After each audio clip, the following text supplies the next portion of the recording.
recorded for the YouTube channel. I unfortunately missed Unmask Alice last month. That video is not up on Zoom because of the hurricane. I did not get a chance to get that file because our power was flickering. So I had somebody else record it, and unfortunately, due to Zoom being absolutely ridiculous, we weren't able to save the file. Hi, oh my gosh, welcome. So many fun people. Okay, so let's start off with a positive. Did anybody love the book? Loved it. I wouldn't describe it as love exactly. But I really enjoyed reading it. It was definitely, I knew about Nixium like from the news, but I'd never read another documentary or another book or seen a documentary. So very informative for me. Mm-hmm. And I enjoyed it very much. And I've also been watching The Vow. Mm-hmm. Yeah, love is a tough word. Maybe I shouldn't have used that one. Did anybody really enjoy this book? Did anybody love reading about the suffering of others, or is that just me? We are discussing Scarred by Sarah Edmondson. So I read Scarred. I also read Don't Call It a Cult, which is the other Nexium book that I read. And they both have the authors have a very different approach and writing style. So I would say I didn't love it.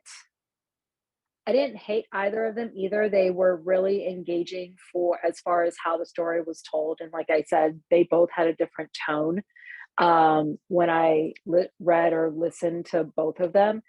And so I like the differences in the perspective that I've seen from watching both of them or listening to both of them or reading both of the stories. So I learned something new from this one that I didn't already know from the other one, because that was my concern is I already read a book about Nexium, like how much overlap is there going to be? Right. But I think it worked out. I like them both. They both told a different side of the same story. Is Don't Call It a Cult by someone who was in it or just like a reporter? I have to look that up. I'm not 100% sure because I can never remember anything. So I'll look that up now. Fair enough. And I can let you know once I find out. Yeah, I know some of it's interviews, but I have to see if it was all interviews or not. So it's Sarah Berman, who is an investigative journalist based in Vancouver, covering crimes, drugs, cults, politics, and culture. A few of my favorite things. A former senior editor at Vice. Sounds like she knows what she's talking about. But it does not sound like she was in Nixium. Okay. Because I think that would be interesting to if you read both, someone who lived it and someone from the outside looking in, I think would offer a lot of different perspective, right? Exactly. And I think that's why it did offer that perspective, because one was from an investigative journalist's point of view. The other one was, okay, this is my story of how I went through it straight from the horse's mouth, so to speak. So, yeah, like you need a little bit of like informative stuff in there from like an outsider's perspective, but also the insider's perspective is really nice as well. Yeah,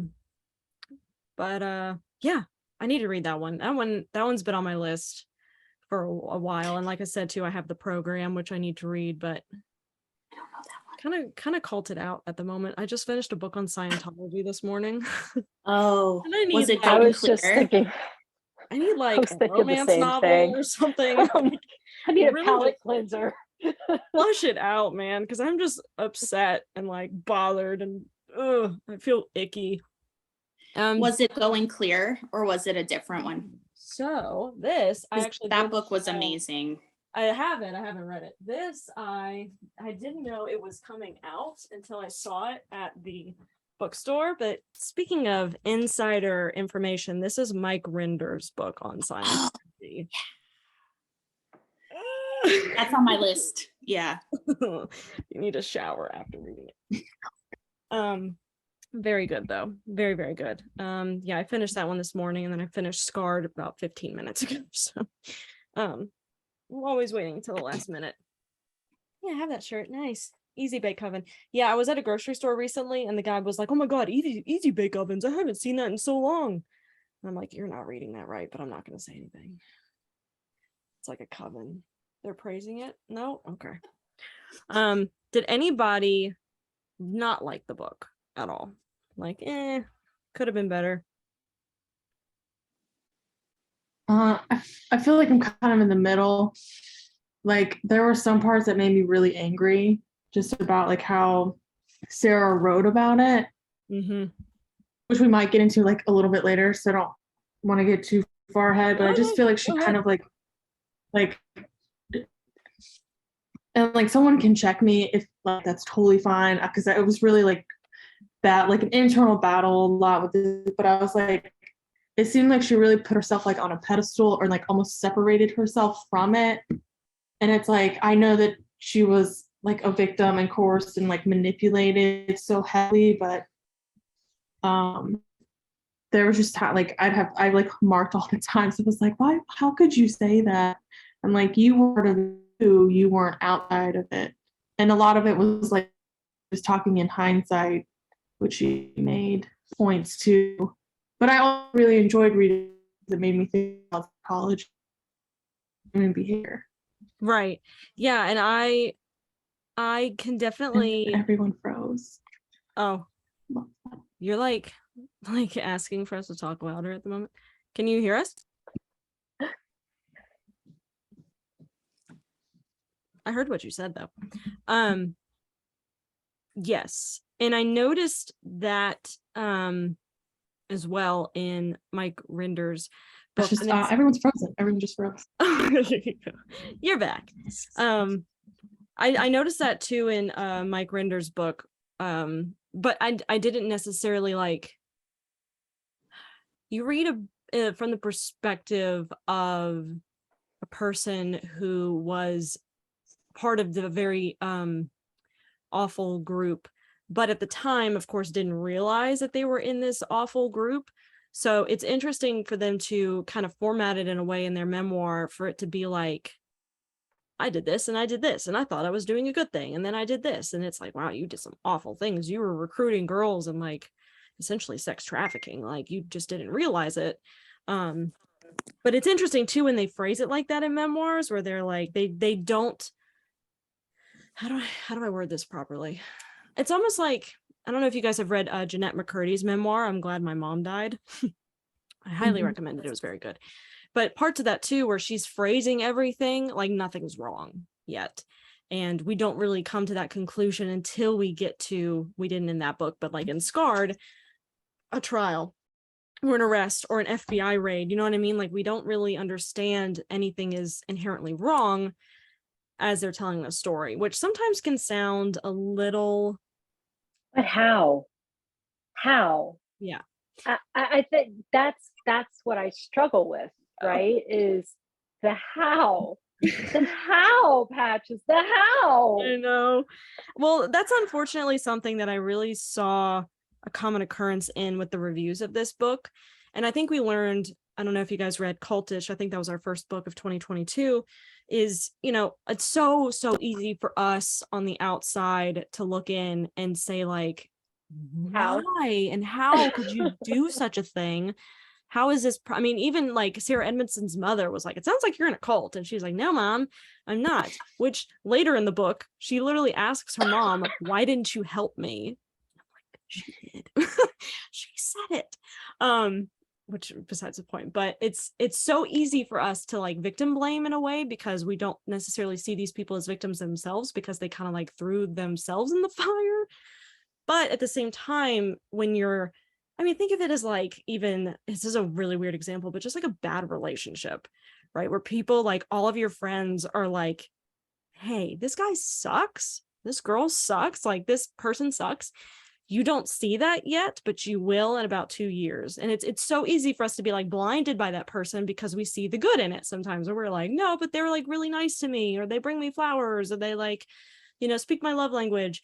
but they also like are abusive, or they also like yell at me a lot, or they don't cater to my needs, or they cheat on me, but it's okay because like I see that 75% that's like really good, you know what I mean? So it's so, again, so easy for us. And a lot of the negative reviews, unfortunately, were really hounding on that idea of like, how could a person do this? I will say some of this I was like, how could you think that that was okay? Like, how could you think that this was all right? But it's also really scary too, and not to put this in everybody's mouths, but it's safe to assume, I guess, we have all been in difficult situations where I'll speak for myself, get in these situations like in the beginning and in the end of the branding, where we're like, I have a really hard time saying no, and have a really hard time of like frustrating people and making people upset. So like her going through that, I wasn't like, oh my God, how could she do that? Why didn't she just leave? Why did she? It's like, it feels icky to like sometimes think those things, because I probably would have stayed and been branded too, because I have no backbone.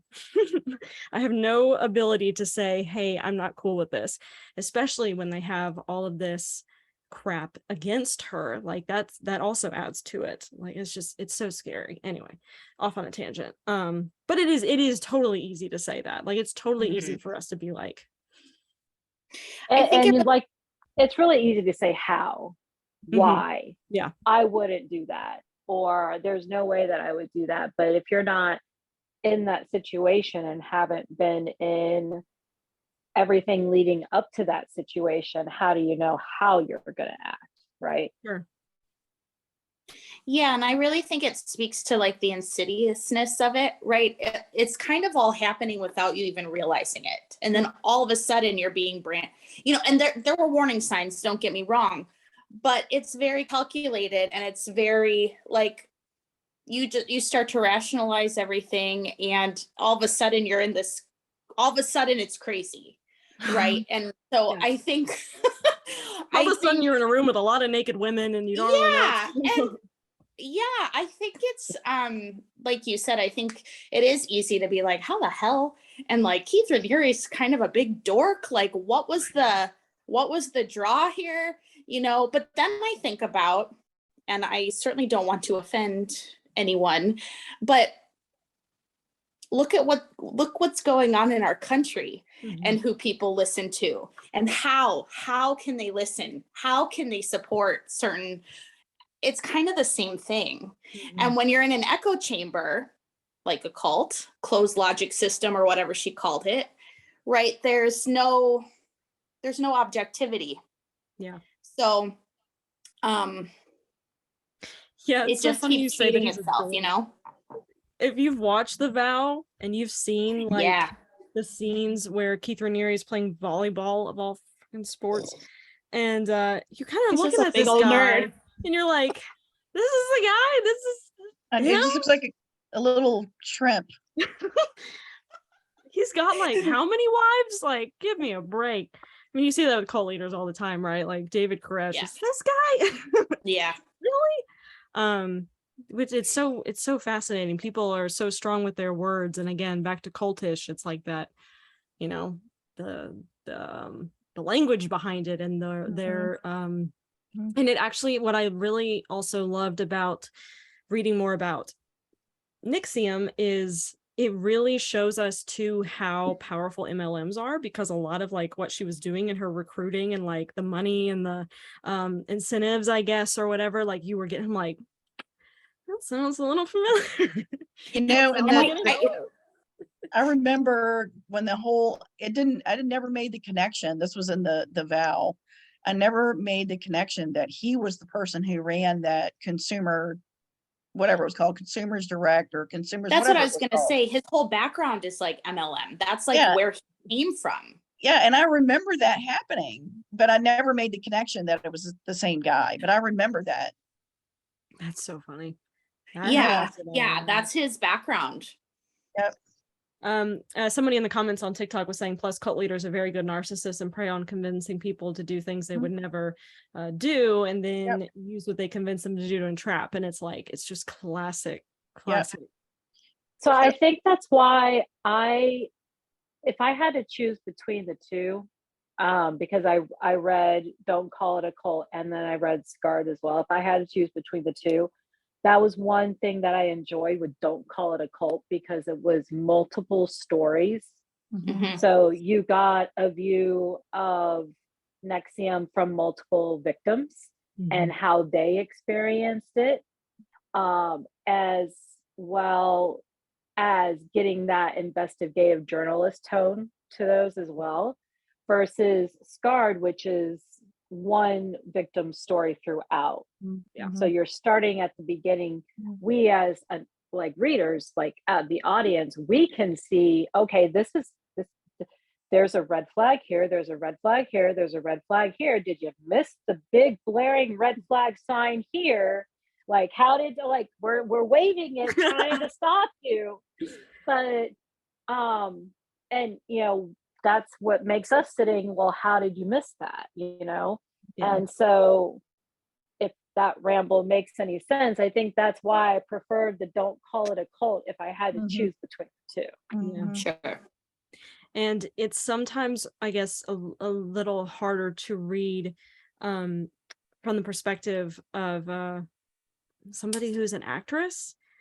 Sometimes it can get a little like scary, Traumatized. kind of,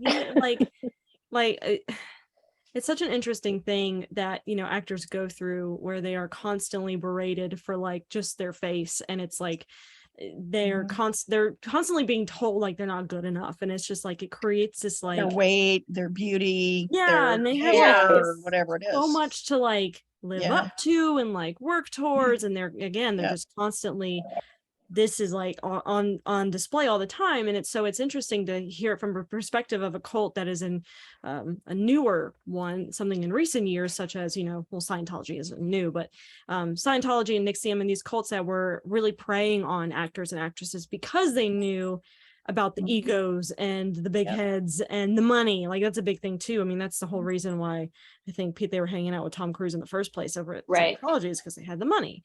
And he could really help, and we would have a face for Scientology. So picking these women for Scarred and NXIVM was very kind of intelligent, because it's like, oh, we want people who constantly want to feel better about themselves. And then they get into this ranking, of course, with the what are those called, the sash, not the sashes, the robes, I think they were called shawls, colors. Then you add this you implement this system of you can constantly better themselves. Like I'm not even caring about the fact that I'm recruiting people to an organization that I don't really care so much for, and I've dumped $500,000 into, and it's doing I don't care because I just went to Orange. It's like this, they like are doing it for themselves, and it's scary because they don't really see that. And I'm not saying all actors or actresses would believe that, but it is an interesting preying system where you could see why these cult leaders, I guess, would target these kind of people. Financial motive is a big thing too, and her having to purchase books over and over because very of Scientology, like that part was very much like Scientology, where you have to buy the whole, there's a revision now, so you have to buy the whole set again. New chapter. You have to go back through the class. Money, please. Yeah, it's but I know Mark Vicente says, I think Vicente, I guess that's how he pronounces it, but in The Vow, he says nobody joins a cult. Nobody's out there looking for a cult to join. What they're looking for is a purpose and a place to belong. Right. So they're, and then I don't know if it was Cultish or another book that we read. I think it was a book we read for book club. There was some discussion about people who are in cults are not the people who have lower intelligence. They're people who are very intelligent, typically very educated, and intellectually curious. Yeah. So you attach that to not feeling like you've found your purpose yet, and you just made yourself a victim. I think that was Cultish, because I really love the way that Amanda Montell in Cultish also phrased, again, the idea of people not searching for cults, but why are we judging people for trying to find a purpose for being Right. human? It's like, why are they trying to why are we judging people for wanting to find somewhere to belong? Like, no Mhm. matter what that looks like, that's how Mhm. people find churches or religions in different ways. This just happens to be a Right. little bit Book more clubs. scary. And yeah, Right. this is a And- cult. I don't know if y'all know that. But, It's the book cult, definitely. it is a cult. But and then you fork out some money, but you notice their 5-day is built all around making something happen for people. So Mhm. most of the people, not all of them, because some people, Catherine Oxenberg, for example, her experience totally different from her daughter. She said, I'm done with this after the 5-day. But a lot of people got something out of it, and that makes them want to go back. They're like, wow, I had a breakthrough.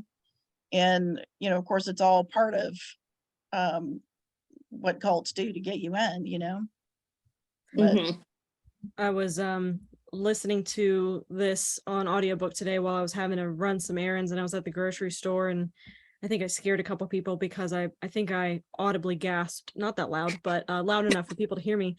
There was one part in like the first third of this where they were like all sitting in a circle, and she was sitting there with her husband, and somebody asked, let's be honest here, like, who's the hottest? yeah, And she said, my husband. And he said, Holly, the blonde. And I yeah, was exactly. Yeah, that was upsetting. Yeah, Oh, that was the boyfriend, her first, Her boyfriend, yeah, broke up. yeah. Dan or whatever his name was. like Yeah. right after that, right? Yeah. Pretty soon after. Dump that chump. But yeah, And he said he had the audacity to follow up with, I thought we were being honest. I almost dropped my tomatoes. well, you can't fix stupid. It's so funny, but oh my God, I was like, he did not. Oh. That's like the And- one time in your life you need to lie. Yeah. If there's ever a good time to lie, now's the time. I think I said what the fuck so many times listening to Yeah. this, as well as the other one. Like, I would be in the gym and I would be doing weights or whatnot, and then I would be like, what the as I'm sitting there trying to do these reps, and someone looked at me, I'm like, Sorry. Yeah, if you need to get like mad about anything, if you don't have anybody to like piss you off in your life, then just read about cults, I guess, and then Yeah. go do some reps at the gym. exactly. I will I say, never, I'm just too confused. I think just recently the second season of The Vow came out, which I think Did. follows the trial and stuff. Yeah. I've only watched the first season, and I think that's part of why I liked. I'm wondering if I might not have enjoyed the book as much, like maybe her voice or her writing style as much.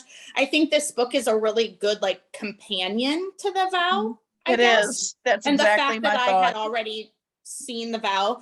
Yeah. The one thing that always creeped me out at the end of The Vow was, some of his followers are still are still in. They Mhm. still Like believe him. Yep. I think Nikki Klein was a big one. Where Yeah. like they would sit outside the prison and like even with all the evidence, it's all there. Yep. They're just so far in that they can't, their brain won't let them realize, I mean, look is at what like I think, the Menendez trial, even the Bundy trial, where they had groupies because people didn't believe Manson. them. They were Charles like, Manson. Oh yeah. There's Yeah. still people who But it's believe all just that. crazy. well, another big one too is Waco, which is Yeah. Mhm. one of my favorite things to learn about. There are people too. who have recently been released from prison who still believe that David Koresh is the Messiah and he is coming Right. back. Like, the Branch Davidians are still a very active group of individuals who Mhm. believe And that there's David there's still a Koresh is- church at that site, or what they call a Right. church. There's still something Right. there. I drove through Waco whenever I was I'm moving from LA to back here to Charlotte area, and the gates were closed because there was like a tornado that day or something. The one day we drive through Waco, there was like a tornado. But if you call, there's like an old guy and he's like, this is the Branch Davidians, and they tell you if it's bad weather, you can't go in, but they still have like pieces from the old building strewn about that they are just not getting rid of. And then of course they have this big memorial, and that's a whole can of worms. But yeah, there are people who still actively believe that stuff. Even the Scientology book, even Mike Rinder in his book was saying like David Miscavige got nervous every like significant year after Hubbard's death, like the 10, 20, 25 year anniversary. Is that a good term for like a death? Yep. Whatever. Yeah. For his maybe. But he would get nervous that like L. Ron Hubbard was going to come back and like dethrone him. I'm like, oh, we're coming up on the 20-year anniversary. You know, L. Ron Hubbard might be coming back. Yeah, these. And what did happen to Shelley Miscavige? So there is a part in this book that whenever I was driving, I like had to I was listening to it. I listened to audiobooks in the weirdest places, but I was driving and I like got really upset because there was a part where he said the last time I saw Shelley Miscavige was some date, 2005. She actually was the one who asked me if David Miscavige was wearing his wedding ring and what color was it. And he never saw her again. And it's so devastating because nobody knows where she is. And LAPD, every time they go in and do some sort of investigation, it's not an active missing persons case. Right. LAPD has deemed it solved and she is fine. And they have apparently laid eyes on her and she's okay. We know that's not true. So I don't buy it. Yeah. I don't buy it either. Yeah. I really recommend. I think she's no longer with us personally. Oh no, I think she's been dead since 2006. Yeah. I hate to say that, but She had too much. She probably wanted out. And she had too much information. Yeah. it's such a good book. It really is a really good book. And he, that's on my list. I've got it. I just got it. I ordered it and I have it. So that's it's really upsetting because he starts off with a letter to like his kids, and it's you're gonna get similar vibes to, I guess, Scarred, where you're like, well, if it isn't for the consequences of my actions, because it's like in the beginning he's like so upset that like he doesn't have his kids with him, but at the same time you learn that he just kind of like, that was part of Scientology, is when you have children you just kind of give them to the Sea Org and they raise your child. And Correct. So his children would learn later that he was defected and they like weren't allowed to speak to him. And, he tried for years. And there's parts in the book where he's like, you are always welcome to come home if you ever want to. And if you ever get a chance to read this. And it's really interesting too, looking at the reviews for A Billion Years, because you can clearly tell which ones are the Scientologists that are leaving one-star reviews. Ooh, you could really tell. I think that part maybe that was missing for me a little bit in Scarred, which I think I've seen maybe more from Rinder, even though I haven't read his book, but I've watched, I forget the name of the show that he has with Leah Remini, but I've watched episodes of that where he is clearly so distraught, like having to grapple with what he did and his own accountability. That he, for the things he did in this role, and he gets very distraught in some of these episodes, and it's really moving. And I'm not quite sure Sarah expressed much of that in this. It was more, I forget who said it earlier, but it came off at times that she saw her, and she did blow the lid off, don't get me wrong, but I thought Mark Vicente, at least in the vow, Mark Vicente seemed really remorseful. Yes. About everything that he had done, and so upset about how he had treated his own wife, even though she was completely compliant at the time, but you could just tell by looking at him that he was devastated. And I think Sarah's remorseful too. I just don't think that came across, or it wasn't spoken about much in the book, and it didn't come across on the page much. And there was a sentence where she said someone called her the original abolitionist, and that kind of made me cringe. Like, bothered me too. I mean, okay. So no, she was like, I pulled up all the times where I felt like this. This was my biggest critique. Like she felt like people were holding a resentment, and she was able to glean at all of them because they were literally slaves to Keith.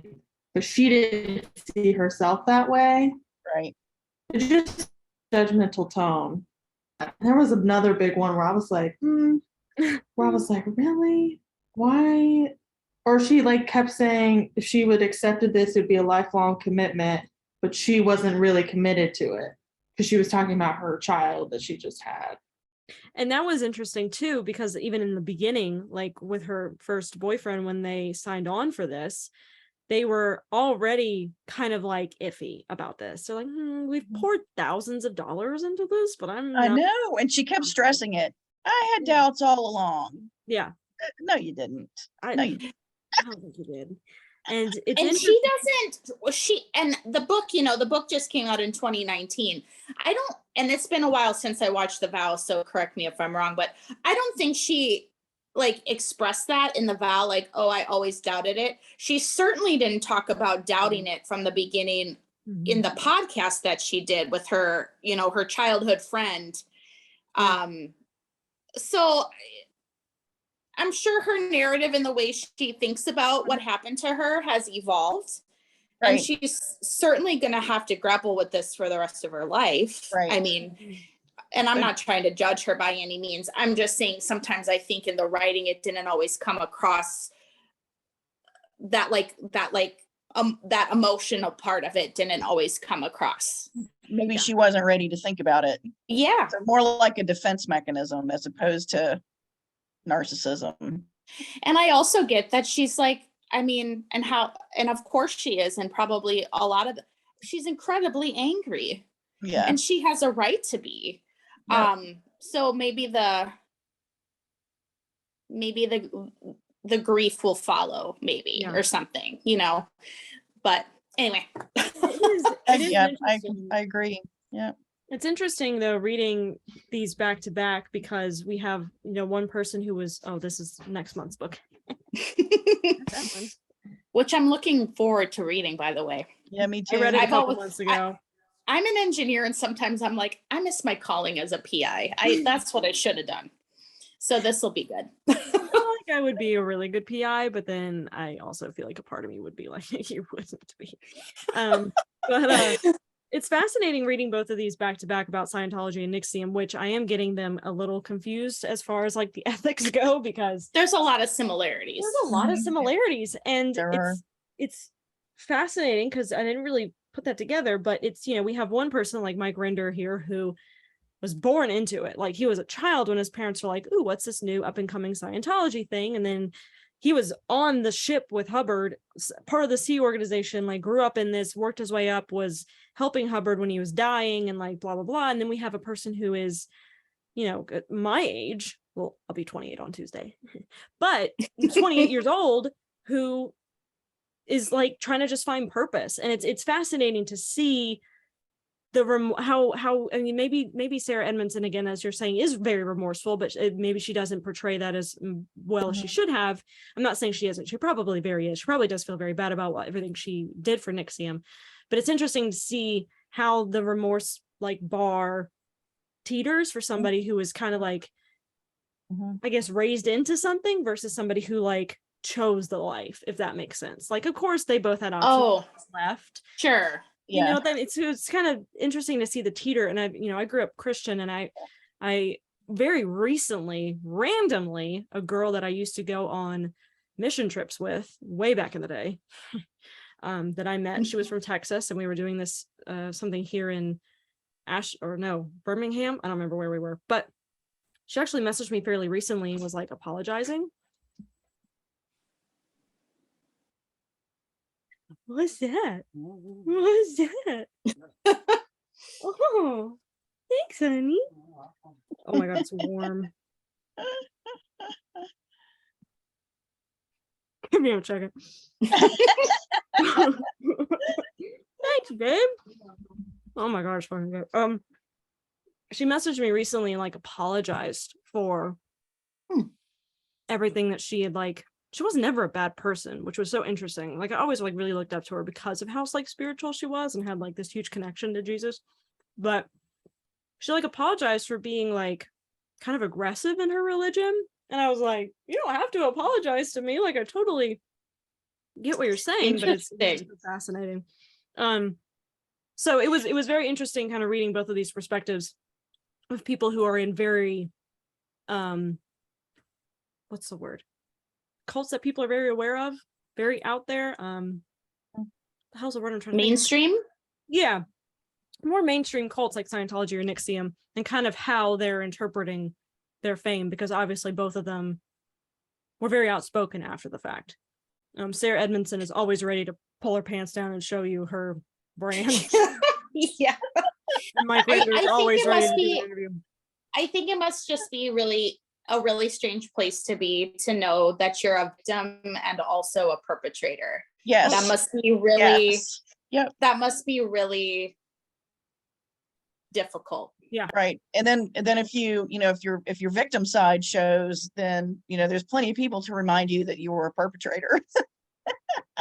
And then the perpetrator is not something you ever really want to talk about, but it's something that, that they have to deal with and try to figure out how to work through. And That's such an I interesting can't way to put imagine it. how hard that would be. That's such an interesting way to put it, though, because yes, they're both like victims and perpetrators. I never really even thought about it that way. Yep. Mm. And it's like, well, I did these things because I was a victim and I was under somebody's influence, but it's also, you still had a choice, you still are a grown-up, and you made choices and you had free will, or however you want to put it. Right. So it's a very it's certainly not black and white, is it? Nope. Thank you. Nope. And I was just thinking, as I was reading it, I was like, and even watching The Vow, I was like, really, this guy had a long-term, I don't want to say investment, because it certainly wasn't money, but I mean, he manipulated them bit by bit over long periods of time. I mean, the man was just, Yeah, I don't know it's what a long con for sure. he was playing the long game. Yeah. I don't know how. It's just bizarre. The guy looks like an incel. Like, I can't I wrap know. my head around it. I didn't know season 2 came out of The Vow. I gotta go watch that now. Yeah. Like last month, like September of Yeah. this And year. all of them I've watched. Not even. I It can't- came out like a week and a half ago. Yeah, something. What is And not all of it is out. I don't think it's only the first 2 or 3 Yeah. episodes. But I mean, And I it's think more from that, like, Nancy's perspective. right, because he's in prison forever now, right? Like the rest of his life, I think. It's like 150 years. Allison got 3 years. Ugh. Which is where I'm like, that's where I have an issue, and it is that kind of victim perpetrator thing again. Mhm. But like, she had such a huge role in this. here.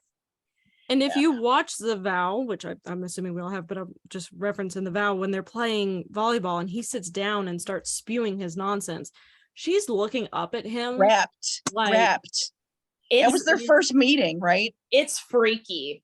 Yeah. Like, Yeah, if you look she at those was old- in hook, line, and sinker If you from the look at those minute old she paintings talked From the to him. jump. From the old jump. paintings of Jesus, where you see the kids just like looking up at him, like that's I know. I mean, it's like So she is needed something awestruck. so bad. so badly. So, moral of the story here, guys, is if you're feeling the icky vibes, run, leave. Well, and I thought it was so interesting how when Sarah like first met Keith and stuff, like she did not like him. She was Right. just kind of like, This guy, yeah. Right. Yeah. This little guy. And he just, yeah. it's all language. Yeah. Yep. That I do really- neurolinguistic I do really- programming aspect. Yeah. I do really mourn for her, For sure. that friendship with Laura, Oh, what a it- deception. Mm-hmm. yeah. I mean, women friends, the bond is sacred, right? And just that somebody would do that. Man, You're in a victim cult. But then perpetrator again, though. I really felt for her too, with this whole like, Keith kind of promising that he'd give her a child. And Yeah. like, I mean, the whole thing is just so ick. Yeah. I think that's a true crime obsessed reference. Femina Fiero commented, "You're in a cult. Call your dad." I think that was. Yeah, in my season favorite 6. murder. Yeah. Oh, is that my? Yeah. You're gonna call your dad. My dad is probably the last person I would, not the last.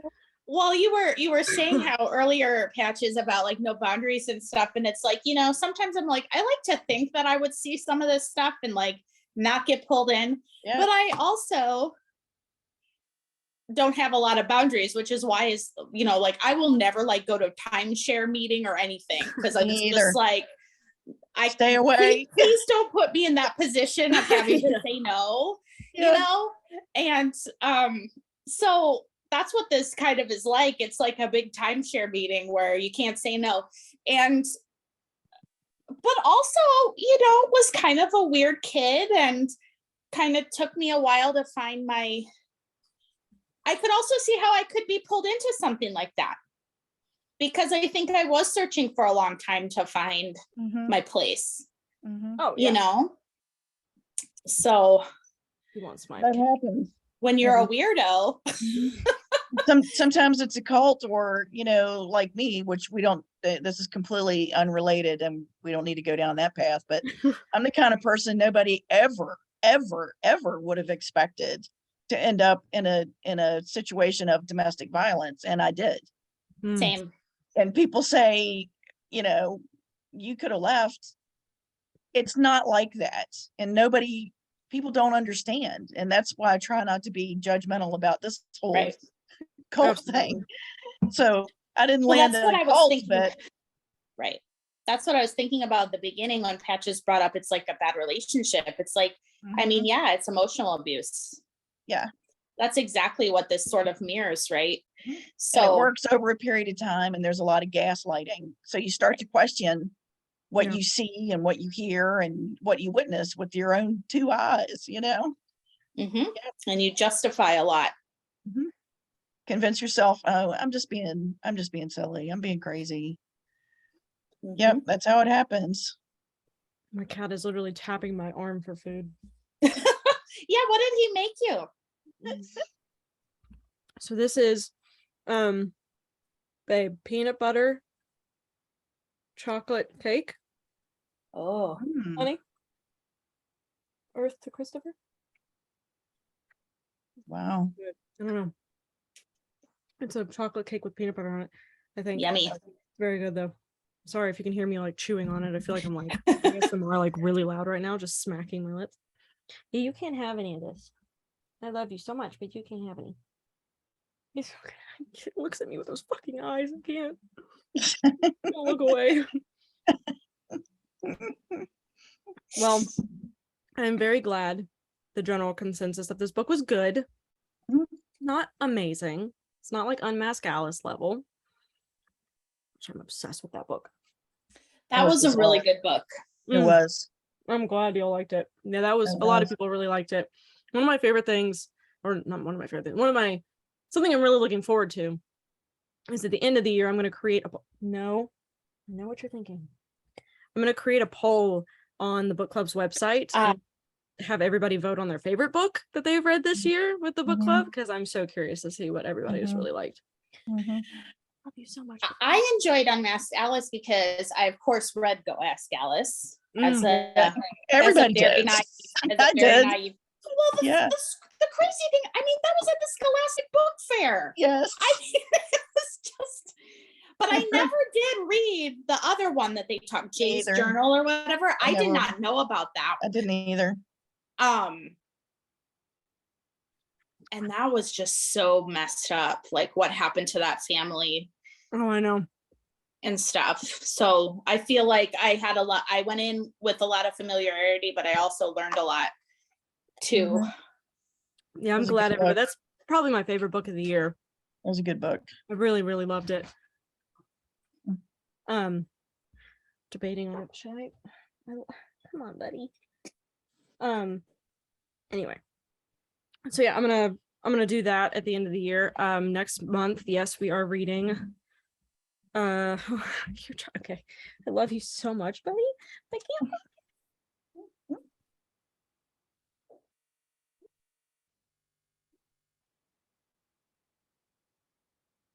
can't focus. It's like on my lap. Stop it.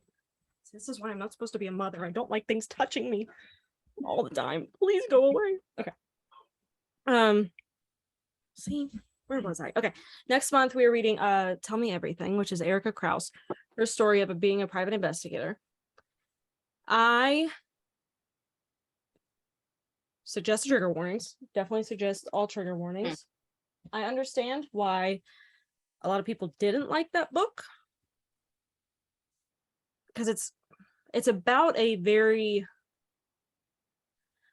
where are my words tonight, very popular or well-known Title IX case. So her trying to keep certain words and people secretive and anonymous, it comes across I don't know, sometimes I just wonder why she didn't just include their names. I'm sure there are reasons, but some people had an issue with that. But I personally really enjoyed the book because I really loved her storytelling and the way she weaved the story. So I am very curious to see what you guys think of it as well. And then we have something planned for December as well. We're coming up on the new year, which is crazy.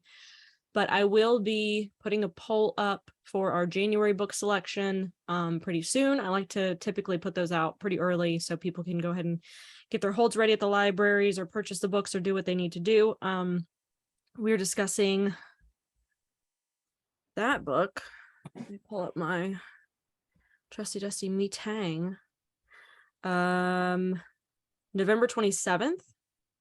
We are, oh, that's Thanksgiving weekend. That might be tricky.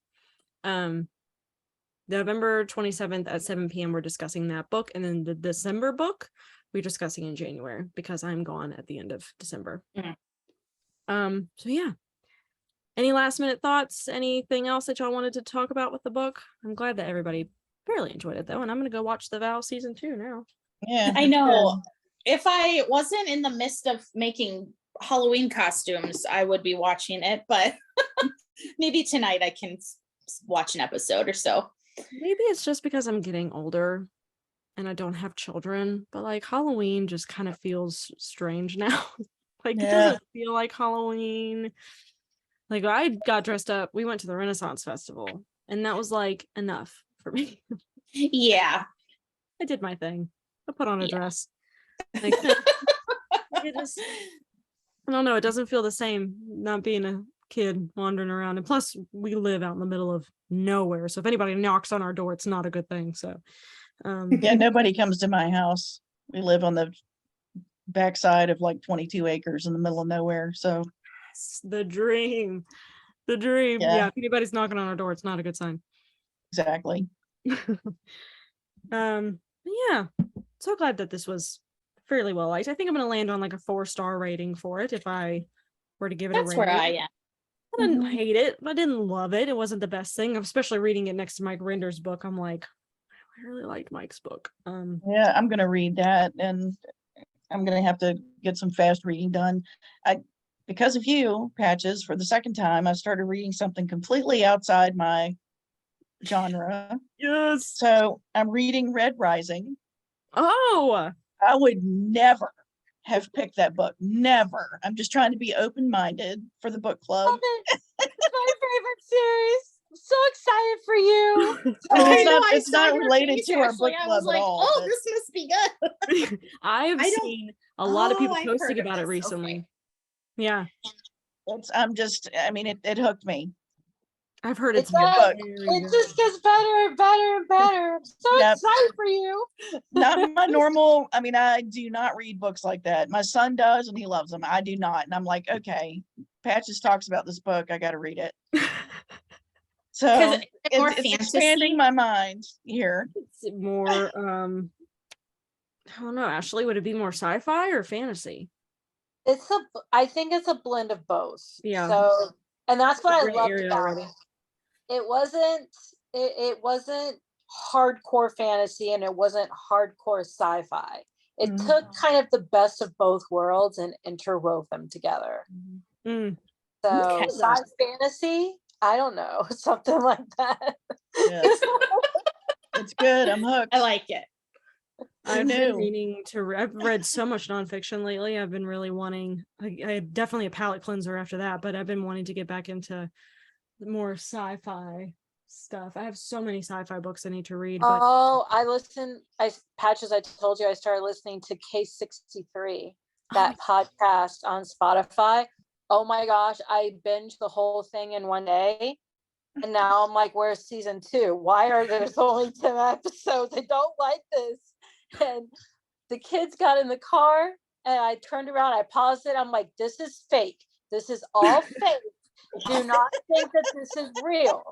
And they're like, why would you say that? And I restarted and it said October 27th, 2022, and started talking about this like stuff. And I'm yesterday.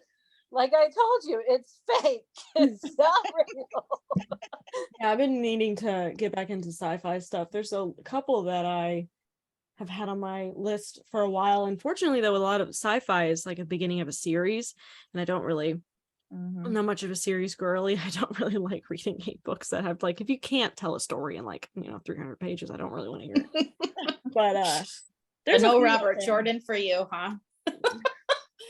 No, I haven't. I think the only series that I was really dedicated to for a while there was the Pretty Little Liars series like 10-15 years ago. Those books were so bad, but so good. I loved them. And it was crazy. I read the first like 4 books and I was like, letting my friends borrow them because I was like, this series is so good. And they're making the show. And the pilot is literally just the first book. And I'm like, whoa. There's like 20 books in this series, but the pilot alone is just the first book. It ends the same. It's crazy. Yeah, those were fun. The Leviathan Wake series I kind of want to read, but those are huge. I didn't read ACOTAR. Like series aren't for me. Is there any other series that and then of course you get some of these books that I just finished up The Year of the Witching by Alexis Henderson, and I found out there's going to be a sequel, and I'm like, oh, damn it. All right, I guess I'm reading that. I like series when the series are completed. So Right. that's why I read the Red Rising series, because it was only supposed to be a trilogy, mind you, a trilogy, only 3. And then I found out that he did a 4 and a 5, and now they're doing a 6. And I'm like, this is why I don't read series, because they just keep going. I know. Like, That happened to me with Outlander. I like spent a year reading all of the Outlander books because I thought there were only going to be 6. And now there's